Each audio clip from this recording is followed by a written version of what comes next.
আবুল হাসান সাহেব দামাত বরকাতুহুম, পাথরঘাটা জামিউ শাহী মসজিদ, মুহতামিম দারুল উলুম মাদ্রাসা, হযরত কেবলার মূল্যবান সময় থেকে কোরআন ও হাদিস থেকে মূল্যবান নসিহত পেশ করার জন্য সবিনয় অনুরোধ জানাচ্ছি। আসসালামু আলাইকুম ওয়া রাহমাতুল্লাহ।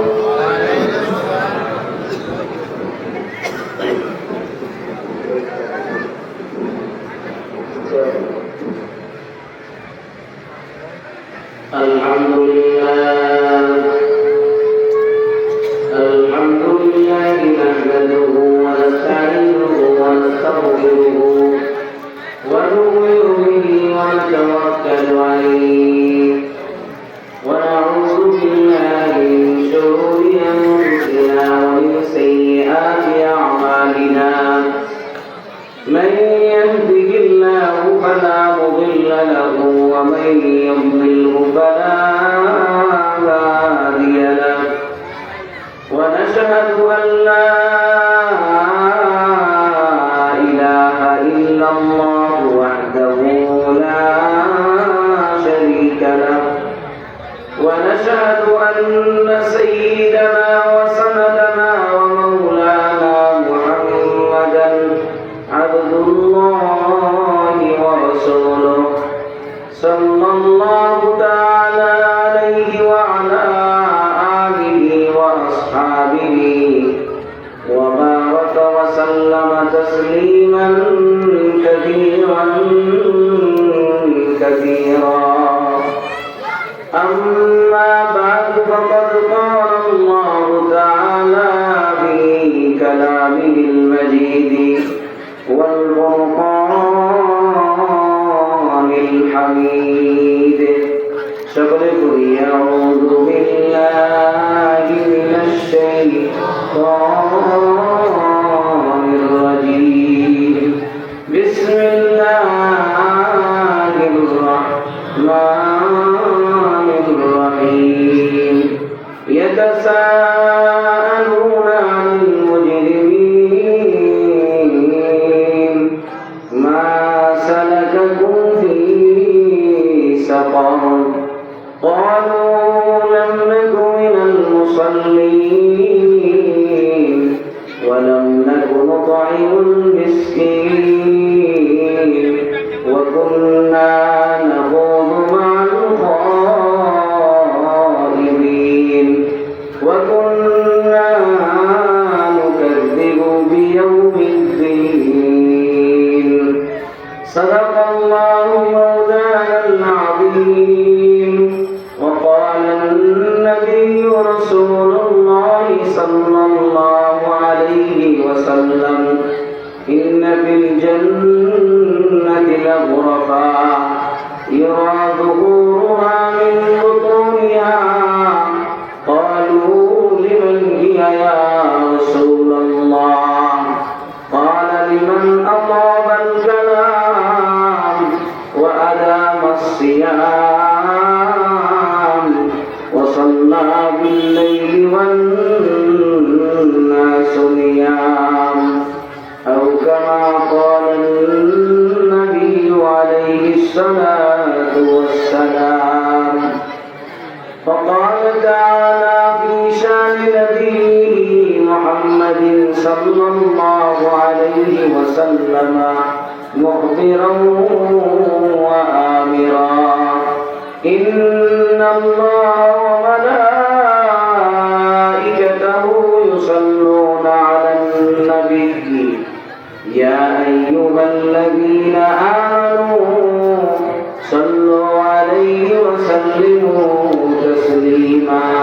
محبت شكر اللهم صل على محمد وعلى آل محمد كما صليت على إبراهيم وعلى آل إبراهيم إنك حميد مجيد. اللهم بارك على محمد وعلى آل محمد كما باركت على إبراهيم وعلى آل إبراهيم إنك حميد مجيد. بلغ العلا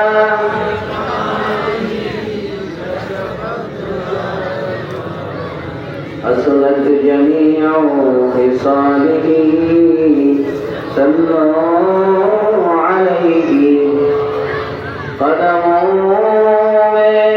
मुस्तफा की मेरा मज़ार होता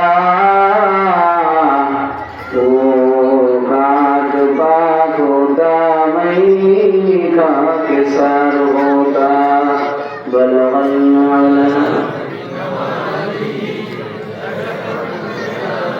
बिजमालिही हसनत जमीअ خصاله صلوا عليه আলহামদুলিল্লাহ। কারণতলী যুব সমাজের উদ্যোগে আয়োজিত আজকের বিশাল ওয়াজত ওয়াজ মাহফিলের সম্মানিত সভাপতি, সামনে উপস্থিত মুরব্বী বাবারা, পর্দারের মা বোনেরা, যুবক ভাইয়েরা, ছোট ছোট স্নেহের ছেলেরা, আল্লাহ পাক রব্বুল আলামিনের দরবারে অসংখ্য শুকরিয়া। আল্লাহ তাআলা আমাদেরকে আজকের মাহফিলে এসে বসে কোরআন এবং হাদিসের কিছু আলোচনা শোনার এবং করার তৌফিক দান করছেন। এজন্য দিল থেকে শুকরিয়া দিই, আলহামদুলিল্লাহ। আপনারা এতক্ষণ পর্যন্ত মাহফিলে বয়ান শুনতেছিলেন, আপনারা খুশি না বেজার? কোরআন দিয়ে বলে খুশি না? কি বলেন, সবাই খুশি? খুশির আওয়াজটা একটু মহব্বতের সাথে সমস্বরে জোরে হওয়া দরকার। একটু বলি আলহামদুলিল্লাহ। এই যে আমি আলহামদুলিল্লাহ বললাম, আল্লাহ পাকের প্রশংসা করলাম।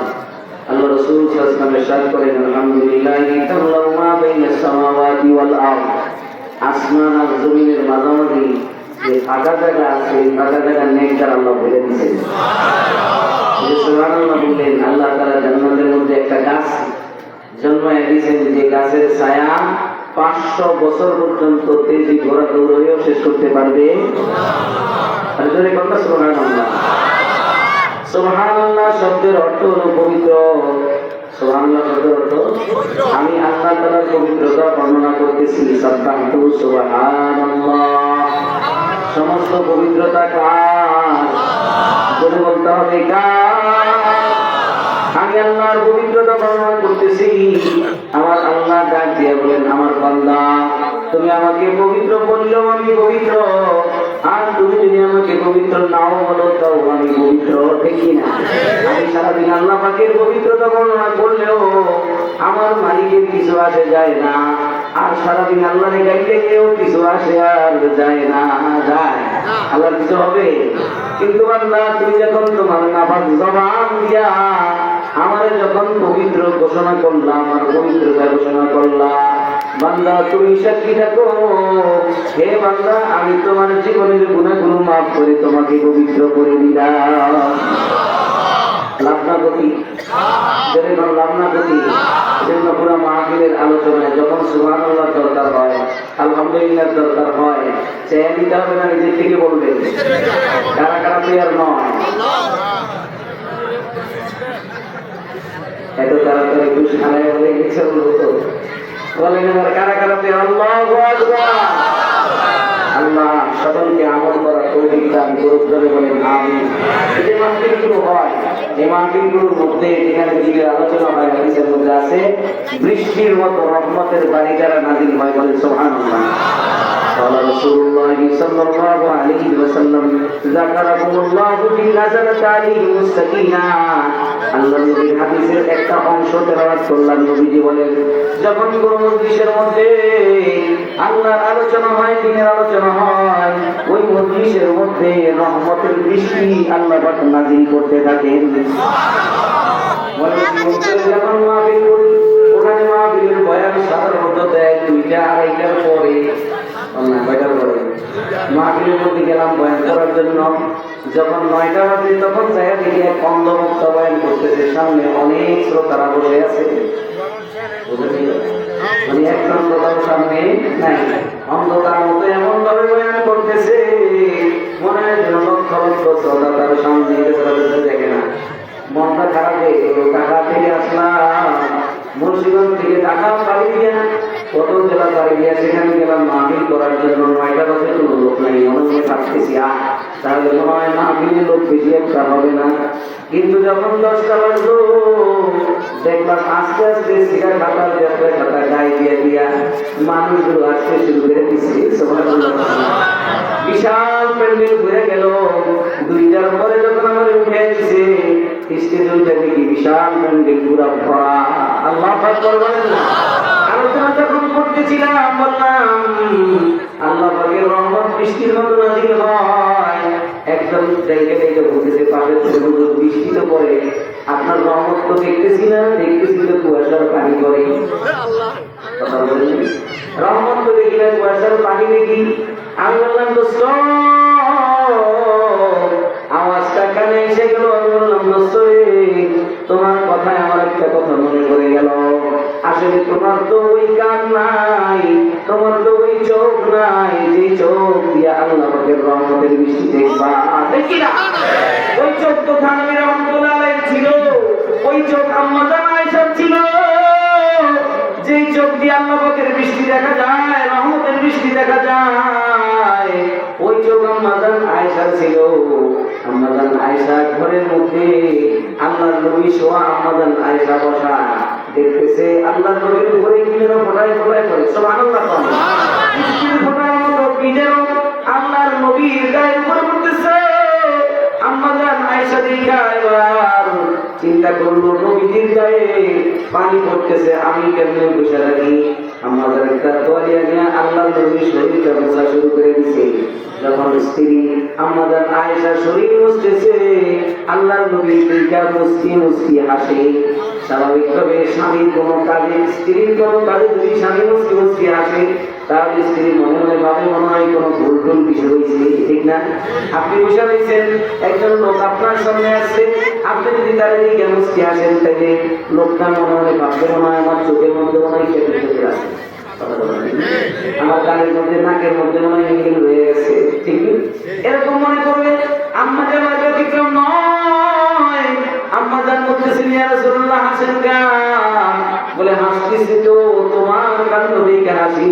আমি আবার কি করলাম? তুমি আমার শরীর থেকে পানি মুছতেছো আয়েশা। তুমি কি জানো এটা কিসের পানি? দুনিয়ার তয়লা দিয়ে এটা মুছলে তো পরিষ্কার হবে না।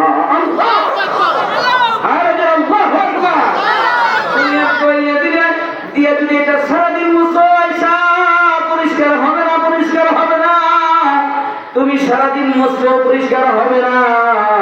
এটা দুনিয়ার বৃষ্টির পানি নয়, এটা আল্লাহ পাকের রহমতের বৃষ্টি। এই দোস্ত ওই চোখ তো তোমার মধ্যে নাই যে চোখ আম্মা জান আয়েশার ছিল, ঠিক কিনা বল? ওই চোখ তো আমার মধ্যে নাই যে চোখ ইমাম আবু হানিফার ছিল। যে চোখ ইমাম আবু হানিফা তৈরি করেছে ওই চোখটা আমি তৈরি করতে পারি নাই। ইমাম আবু হানিফার চোখ কেমন ছিল? ও দোস্ত ফাজাইলে আমল করলেই তুমি দেখতে পাবা। ইমাম আবু হানিফা পয়সা পয়সা করে সামনে দিয়া আরেক ভাইয়ের ওজুর পানি পয়সা পয়সা যাইতেছে, সুবহানাল্লাহ। সামনে দিয়ে আরেক ভাইয়ের ওজুর পানি পয়সা পয়সা যায়।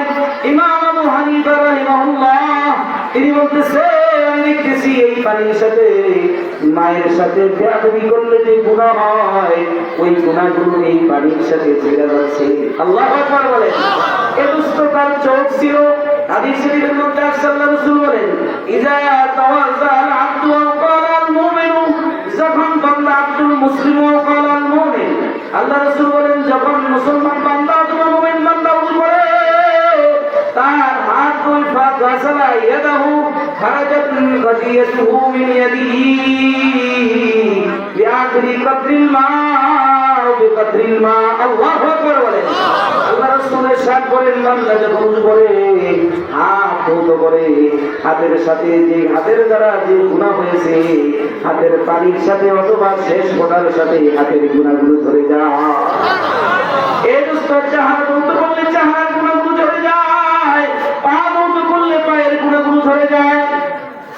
ঠিক ওই লোকটা মায়ের সাথে বেয়াদবি করেছে, এখন লোকটা ওযু করলো, ওযুর পানির সাথে তওবা করার কারণে ওযুর পানির সাথে ওই লোকটার এত বড় গুনাহ তার পানির সাথে ধরে গেছে। এটা কে দেখছে বলেন? কে দেখছে? ইমামে আবু হানিফা দেখছে। ও দোস্ত ওই চোখ তো তুমি তৈরি করতে পারো নাই, ওই চোখ আমার আপনার নাই। ওই চোখগুলো তৈরি করার জন্যই তো এই সমস্ত জিনিসের মধ্যে আসতে হয়, ঠিক কিনা বলে? আল্লাহ ওয়ালাদের সহবতে আসবেন, এই ওলামায়ে কেরামের সহবতে আসবেন, কথা শুনবেন, আমলের নিয়তে শুনবেন। যতক্ষণ পর্যন্ত শুনতে থাকবেন আর আমল করতে থাকবেন, আল্লাহ তাআলা ওই ওলামায়ে কেরামের বরকতে ওলামাদের চোখওয়ালা চোখ আমাকে আল্লাহ দিয়ে দিবে, ঠিক কি না? কারণ মানুষের সাথে যখন সংসর্গ থাকে, মানুষের সাথে যখন সম্পর্ক থাকে, তখন তার একটা প্রভাব তার মধ্যে পড়ে, কথা বলেন ঠিক কিনা? চোরের সাথে থাকলে মানুষ চোর হয়, ভালো মানুষের সাথে চললে মানুষ ভালো হয়ে যায়, ঠিক কিনা?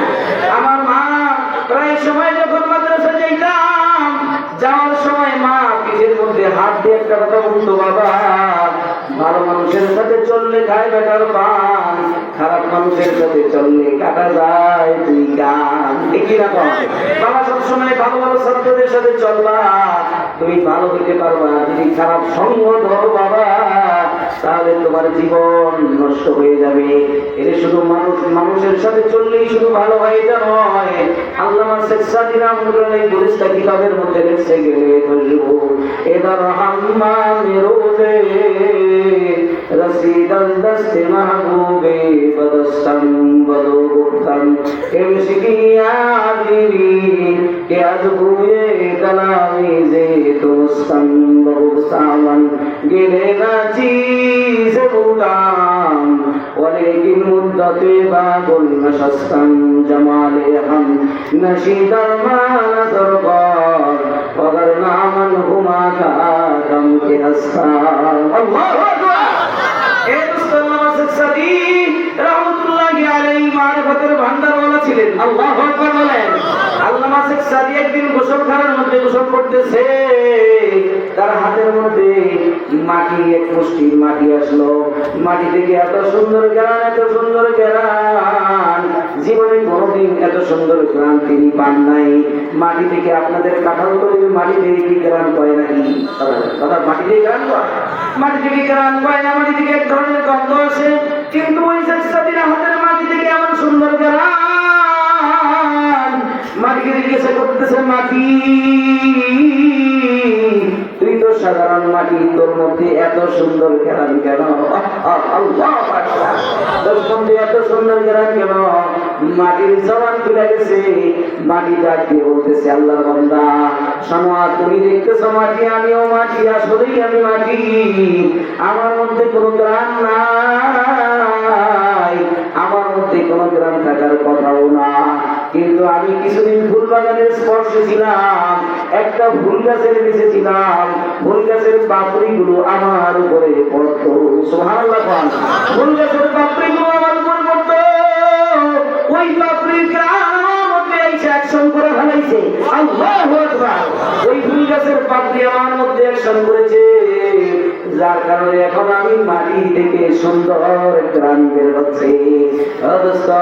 মাটি থেকে যদি ফুলের বাগানের সাথে থাকার কারণে যদি মাটি থেকে গ্রাম আসতে পারে, তুমি আর আমি যদি ওলামায়ে গ্রামের সাথে থাকি, ওলামাদের সাথে জান্নাত আল্লাহ কি দিবে না? দিবে কি না? এই জন্য আসল ওলামায়ে গ্রামের সহবতে সব সময় থাকবো ইনশাআল্লাহ। বলে ওলামায়ে গ্রামের সহবতে সব সময় থাকবো ইনশাআল্লাহ। খানা খাবো ওলামায়ে গ্রামের পরামর্শে, কথা কান ঠিক কিনা? নামাজ পড়বো ওলামায়ে গ্রামদের থেকে দেখিয়া, রোজা রাখবো ওলামায়ে গ্রাম থেকে মাসালা জানিয়া, তবে তাবলীগ কিন্তু আমাদের থেকে জানিয়ে জানবো না, করবো না, ঠিক না? কথা বলে তাবলীগ করবো না নাকি? না, কিছু করতে বাইরে গেছে না, তাবলীগ করবো না ওলামায়ে গ্রাম থেকে। আল্লাহ তাআলা সহিহ বুঝদান করুক, জোরে কোন আমিন, আর জোরে কোন আমিন। এ দোস্ত, যে আয়াতটা আমি আপনাদের সামনে তেলাওয়াত করেছি, আমার আল্লাহ কোরআনের মধ্যে বলেন, ইয়াতাসাআলুনা আনিল মুজরিমিন মা সালাকাকুম ফি সাফার ক্বালু লাম নাকু মিনাল মুসাল্লিন ওয়া লাম নাকু নুতঈমুল মিসকিন। আল্লাহু আকবার বলেন। এই দোস্ত, দুনিয়াতে মানুষ একজন ব্যবসায়ী কাছে ব্যবসা করবে, নতুন করে ব্যবসা করবে, ব্যবসা ব্যবসায়ীর কাছে জিজ্ঞাসা করছে, করতেছে, ভাই আমি তো মুদি দোকান দিতে চাই, তুমি তো আগে মুদি দোকান দিছো, ধরা খেয়ে গেছো, কথাটা ঠিক না? তুমি তো ধরা খেয়ে গেছো মুদি দোকান দিয়ে, তোমার ব্যবসা ভালো হয় নাই। ও দোস্ত বলো, কি কি কারণে তোমার ব্যবসায় লস হয়েছে? বলেও আমি ওই কাজগুলো করবো না, তাইলে আমার ব্যবসা চাঙ্গে উঠে, ঠিক কিনা? কারণ আমার ব্যবসা ভালো হবে না। এই জন্য দোস্ত, তুমি যে যে যে কারণে লস খাইছো আমার একটু বলো। এরকম ভাবে যে যে কাজটাই করবে ওই কাজের মধ্যে ক্ষতির দিকটা তার কাছ থেকে জেনে নেয়। ও দোস্ত, এরকম জাহান্নামীদেরকে যখন জাহান্নামের মধ্যে দেওয়া হবে, জান্নাতীরা তো উঁচু জায়গায় থাকবে, আমার অত লম্বা সময় আলোচনা করার সময় আমি পাবো না। আমাদের মুফতি নজরুল ইসলাম কাছে হিসাব চলে আসতেছে, এই জন্য সংক্ষেপে বলছি দোস্ত, আল্লাহর বান্দা জান্নাতীরা জান্নাতের উঁচু স্থানে থাকবে, উঁচু জায়গায় থাইকা জাহান্নামীদেরকে দেখবে জাহান্নামের মধ্যে কষ্ট করতেছে, জাহান্নামের মধ্যে আযাবের মধ্যে থাকতেছে তারা। এটা দেখে তারা বলবে, কিরে ভাই, দুনিয়াতে তো একসাথেই ছিলাম, একসাথেই থাকতাম, কাঁঠালতলী মসজিদে তো একসাথেই নামাজ পড়তাম, রাস্তাঘাটে একসাথেই চলতাম, চায়ের দোকানে বসে একসাথেই তো আড্ডা দিতাম, আজকে তোরা জাহান্নামে কেন গেলি? ইয়াতাসাআলুনা আনিল মুজরিমিন, মুজরিমদেরকে, অপরাধীদেরকে, জাহান্নামীদেরকে জিজ্ঞাসা করবো, জাহান্নামী ভাই, একসাথেই তো দুনিয়াতে ছিলাম, একসাথেই তো চলতাম, একসাথেই তো ফিরতাম। ও আমার মা বোনেরা, জায়নামাজের মুসল্লা বিছাইয়া অল্প সময় একটু কথাগুলো শোনো গো মা। আমলের নিয়তে কয়েকটা কথা শোনো, কয়েকটা কথা একটু আমলের নিয়তে শোনো, যাতে করে আমার জীবনটা পরিবর্তন হয়ে যায়। এ মা জাহান্নামীদেরকে ডেকে জিজ্ঞাসা করবে, হে জাহান্নামী ভাই, কেন জাহান্নামের মধ্যে আসছ? এবার জাহান্নামী জবাব দিবে, চারটা কারণ আমি জাহান্নামে আসছি। কয়টা কারণ? যেরকম কয়টা? আমি এই কারণগুলো আপনাদেরকে বিশ্লেষণ করবো, ব্যাখ্যা করবো, আলোচনা করবো। যে হাদিসটা বলছি, হাদিসের মধ্যে কয়েকটা আমলের কথা আছে, আমলের কথাগুলো বলবো। যে চারটা কারণে মানুষ জাহান্নামে যায়, জাহান্নামী নিজে স্বীকার করছে, জাহান্নামী নিজে স্বীকার করেছে। এই কাজগুলো যদি আমরা না করি, তাহলে আমরাও জাহান্নাম থেকে বাঁচতে বাঁচতে। আজকে আমাদের মাহফিলে আসার উদ্দেশ্য তো এটাই যে আমরা জাহান্নাম থেকে বাঁচি, জান্নাত পেয়ে যাই, ঠিক কি না? জান্নাত পেয়ে যাই আর জাহান্নাম থেকে বাঁচি। এজন্যই জাহান্নাম থেকে বাঁচার জন্য চারটা আমলের কথা, চারটা কাজের কথা বলা যায়। আমার আল্লাহ বলেন, জান্নাতীরা যখন জাহান্নামীদেরকে জিজ্ঞাসা করবে, কেন গেছো জাহান্নামে? এবার জাহান্নামী ডাক দিয়ে বলবে, মা সালাকাকুম ফি সাকার? ক্বালু লাম নাকু মিনাল মুসাল্লিন। এই জাহান্নামে যে আসছি, এর মধ্যে একটা কারণ হলো আমরা নামাজ পড়ি নাই। কি পড়ি নাই? নামাজ পড়ি নাই। এ দোস্ত, প্রতিদিন আমার মালিক পাঁচবার মুয়াজ্জিনের কণ্ঠে ডাকে, হাইয়া আলাস সালাহ।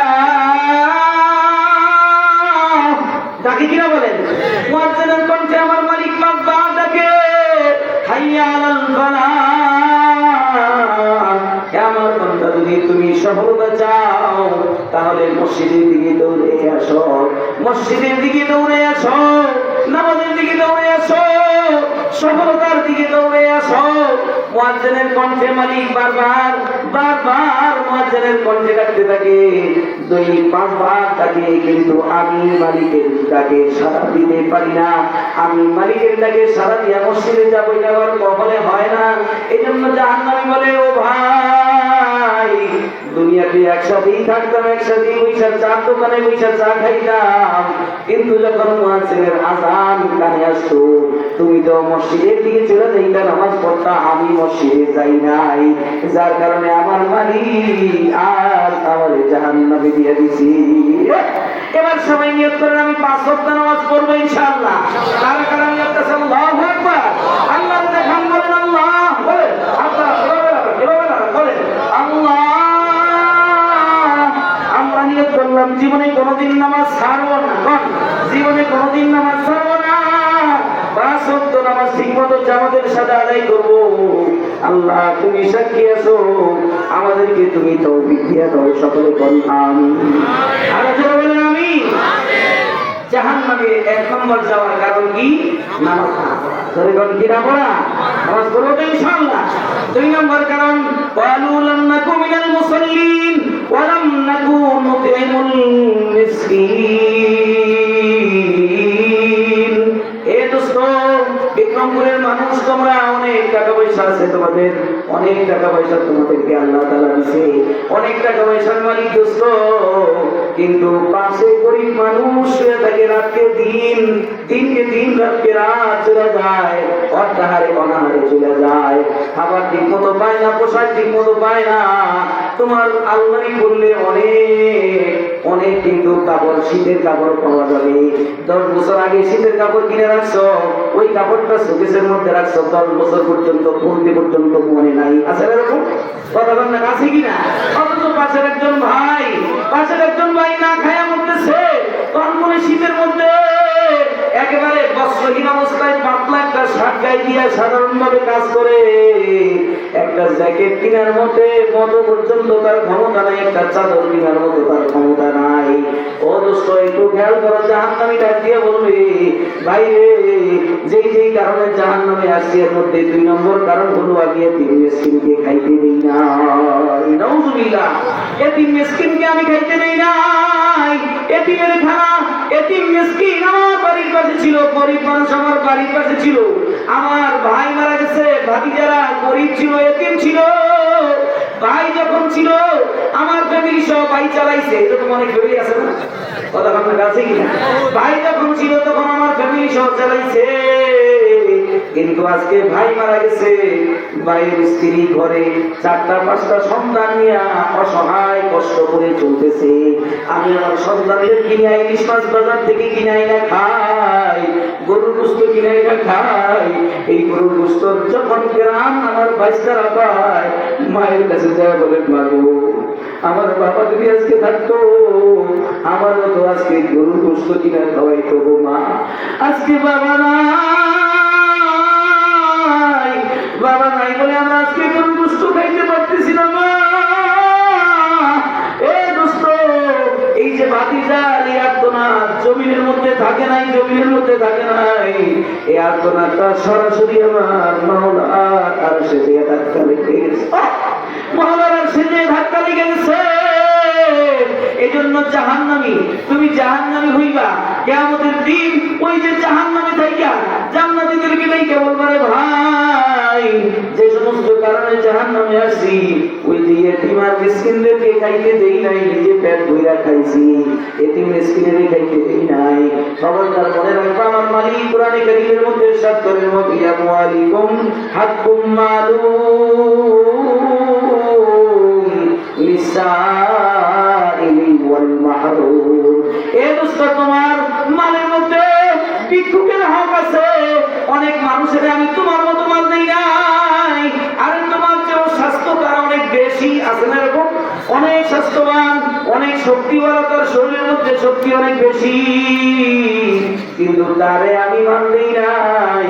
এই জন্যই তো কোনো কবি বলেছেন, আকিলিন আয়াত মাযাহিবুহু ওয়া কাম জাহিলিন তালকাহু মারজুকা ওয়া হাযাল্লাযী তুরিকাল আওহাম হায়রাতান ওয়া সায়্যারাল আলিমান নিহরিরা জিন্দিকা। কত জ্ঞানী মানুষ, কত জ্ঞানী মানুষ, সুখামদের অধিকারী, কত জ্ঞানী মানুষ ঠিক মতো 3 বেলা ভাত খাইতেও পায় না। আসেনি এরকম? ঠিক মতো 3 বেলা ভাত খাইতে পায় না, টাকা পয়সার অভাব, ঠিক মতো খাইতে পায় না। আমার অনেক নিরক্ষর মানুষ একেবারে কিছুই জানে না, সাইনটাও ঠিক মতো করতে পারে না, টাকা দিছে ঘুমায়, ঠিক না? এগুলা সব কার দেওয়া বলেন? কার দেওয়া? জোরে কোন কার দেওয়া? আল্লাহর দেওয়া, আল্লাহর দেওয়া। এই জন্যই তো আমার মালিক বলেন, কুলিল্লাহুম্মা মালিকাল মুলক তুতিল মুলকা মান তাশা ওয়া তানজিউল মুলকা মিম্মান তাশা ওয়া তুইজ্জু মান তাশা ওয়া তুযিল্লু মান তাশা বিয়াদিকাল খায়র ইন্নাকা আলা কুল্লি শাইইন কাদির। আমার আল্লাহ বলেন, ওই যে আপনি বলে দেন আল্লাহুম্মা মালিকাল মুলক, আল্লাহ বলেন সমস্ত ক্ষমতার মালিক। যারা বলেন সমস্ত ক্ষমতার মালিক কে? সমস্ত ক্ষমতার মালিক আল্লাহ। তুতিল তাআলা রাজত্ব দিয়ে দেন, ঠিক কিনা কোন? ওয়া তানজিউল মুলকা মিম্মান তাশা, যাকে চান আমার মালিক তার থেকে রাজত্ব ছিনিয়ে নিয়ে নেন। কেনেন? বলেন কেনেন? আল্লাহ নেন। আয় কেরারা বরসের মিনহার, দিগারে রাতা যে বরসের মিনহার।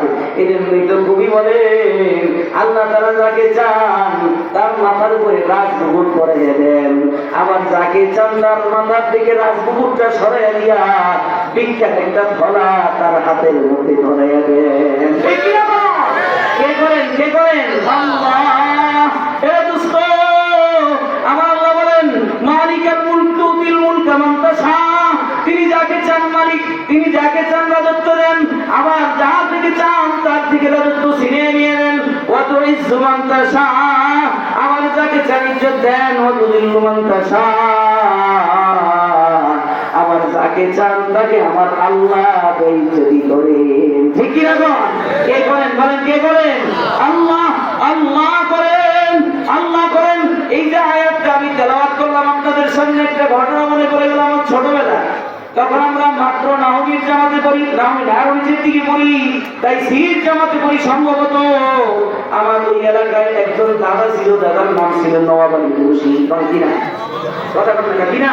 নওয়াব আলী মুন্সি। মাদ্রাসায় পড়তাম, মাদ্রাসায় সবসময় উস্তাদরা থাকতো, কিন্তু এছাড়া আমাদের সময় সব উস্তাদরা বাড়িতে চলে যায়। আমরা কয়েকজন ছাত্র মাত্র মাদ্রাসায় থাকতাম, পড়তাম। এছাড়া সময় যে ইমাম থাকে না, ওই নওয়াব আলী মুন্সি নামাজ পড়াইতো, নামাজ পড়াইতে যে খালি ভুল করতো। কথা বলতে নামাজ পড়াইতে যে খালি ভুল করতো। আর প্রতিদিন এশারের নামাজে প্রথম রাকাতে, সবাই শুনতেছেন, এশারের নামাজে প্রথম রাকাতে নিয়ত বাইনা সূরা ফাতিহা পড়ে পড়া শুরু করতো। কুলিল্লাহুম্মা মালিকাল মুলক তুতিল মুলকা মান তাশা ওয়া তানজিউল মুলকা মিম্মান তাশা ওয়া তুইজ্জু মান তাশা ওয়া তুযিল্লু মান তাশা বিয়াদিকাল খায়র ইন্নাকা আলা কুল্লি শাইইন কাদির। তুলিজুল লাইলা ফিন নাহারি ওয়া তুলিজুল নাহারা ফিল লাইল ওয়া তুখরিজুল হাইয়া মিনাল মাইয়িত ওয়া তুখরিজুল মাইয়িতা মিনাল হাইয় ওয়া তারযুকু মান তাশাউ বিগাইরি হিসাব। এই দোস্ত, আমরা তো বুঝতাম না তখন, মাত্র তাইফির জামাতে পড়ি, কি বুঝবো? কিছুই বুঝি না। তবে বারবার দাদারে বলতাম, দাদা তোমার কেরাত ভালো না, তুমি ভালো করে কেরাত পড়তে পারো না দাদা, তুমি আমাদেরকে নামাজ পড়াইতে দাও, তুমি তো কেরাত পড়তে পারো না। কিন্তু দাদা আমাদেরকে ছোট হওয়ার কারণে নামাজ পড়াইতে দেয় না, নামাজ পড়াইতে আমাদেরকে দিত না। আবার নামাজ পড়াইতে দেয়া ভুল পড়ায়, এই জন্য দাদারে দেখতাম খালি প্রথম রাকাতের মধ্যে মান্দাসা মান্দাসা করে। মান্দাসা শব্দের অর্থ তো বুঝি না, এই জন্য দাদার নামে উঠে গেছি মান্দাসা। কথা বললেন কি দাদা? মান্দাসা দাদা নামে উঠে গেছি মান্দাসা দাদা। এখন দেখা হইলে গেছে তাই মান্দাসা, এই কথা তুই এই আমরা বড় মারতাম ছোটবেলা তখন। এই মান্দাসা দাদার কথা হাসতেছে। এই মাদ্রাসা দাদা যখন গত 7 থেকে 8 বছর আগে ওই মাদ্রাসায় মাহফিলে যখন বয়ান করতে গেলাম, বয়ান করতে স্টেজে উঠবো, ঠিক এমন সময় দেখলাম একজন বুড়া মানুষ, আরো 30 বছর আগের কথা বলতেছি, গত 8 বছর আগে যখন আমি স্টেজে উঠবো, ঠিক এমন সময় দেখি একজন বুড়া মানুষ 2 জনের কাঁধে পর করে আসতেছে আমার সামনে, স্টেজের দিকে আসতেছে। স্টেজের দিকে আসা দেখা আমার কাছে খুব খারাপ লাগলো। আমি ভালো করে তাকাইলাম, লোকটা কি কিন্তু চিনতে পারতেছি না। মাদ্রাসা আগে অনেক মোটা ছিল, এখন একেবারে চিকন হয়ে গেছে, পাতলা হয়ে গেছে, আমি চিনতেছিলাম না। এরপরে বারবার যখন দেখলাম উনি আমার সামনের দিকে দৌড়ে দৌড়ে আসতেছে, উনি আমার সামনের দিকে দৌড়ে দৌড়ে আসতেছে, আসতেছে আসতেছে, ওনার দেখা আমি খুব পেরেশান হয়ে গেছি। উনি আমার আইসাই ভাবে জড়ায় ধরলো। আমি জিজ্ঞেস করলাম, কে আপনি? উনি কয়, আমার যদি চিনো না, আমি তোমার ওই মাদ্রাসা দাদা। আল্লাহু আকবার বলেন না। আমি তোমার ওই মাদ্রাসা দাদা। মাদ্রাসা দাদার কথা শুনি না আমার চোখ দিয়া পানি চলে আসলো। এর পরের বছরই খবর পাইলাম মাদ্রাসা দাদা দুনিয়া থেকে বিদায় হয়ে গেছে। কিভাবে বিদায় হলো? আল্লাহু আকবার, আল্লাহু আকবার। মাদ্রাসা দাদা কিভাবে বিদায় হলো? উনি মোটামুটি একটু সুস্থ, আজীবন মসজিদে নামাজ পড়াইছেন। দাওয়াত তাবলীগের মানুষ আসলে, তাবলীগের মানুষ যদি আসতো, সব সময় তবলিগের খ্যাতমত করতো, মেহনত করতো, উনি খ্যাতমত করতো, সাথীদেরকে খানা খাওয়াইতো। একবার মসজিদের মধ্যে তবলিগের সাথীরা যখন আসছে, উনি 2:30 বাজে মসজিদে চলে আসছে, রাত 2:30 বাজে। প্রতিদিন তো 4টার সময় আসে, আজকে রাত 2:30 বাজে আসছে। আইসা এবার মুসল্লিদেরকে, জামাতের সাথীদেরকে বলতেছে, আপনারা সবাই ওঠেন, ঘুমের থেকে ওঠেন। সবাই ঘুম থেকে উঠে গেছে। ঘুম থেকে উঠার পরে সবারে তাহাজ্জুদের নামাজ পড়াইলে আমি সব পরের দিন বলতেছে আল্লাহু আকবার বলেন না, জামাতের সবারে তাহাজ্জুদের নামাজ পড়াইলেন, দোয়া কান্নাকাটি করলেন। দোয়া কান্নাকাটি করার পরে এভাবে চতুর্দিকে গোলাকার হয়ে বসলেন। গোলাকার হয়ে বৈশা নামতাসা দাদা সবার মাঝখানে বসছে। মাঝখানে বৈশা জায়গা বলতেছে, ভাই আমার এখন মৌতের সময় এসে গেছে, আমি এখন মারা যাবো, আমি এখন মারা যাব।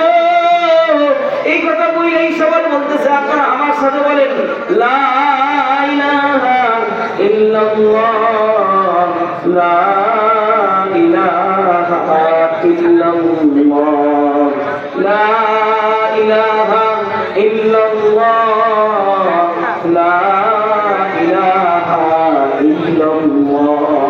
জামাতের আমির সাহেব পরের দিন জামাতের সাথীদেরকে নিয়ে যখন জানাজার মধ্যে শরীক হইল, উনি ডাক দিয়ে বলতেছে, ভাই কত মানুষের মৃত্যু দেখছি, এত সুন্দর মৃত্যু কখনো আমি আর দেখি নাই, এত সুন্দর মৃত্যু আমি আর কখনো দেখি নাই।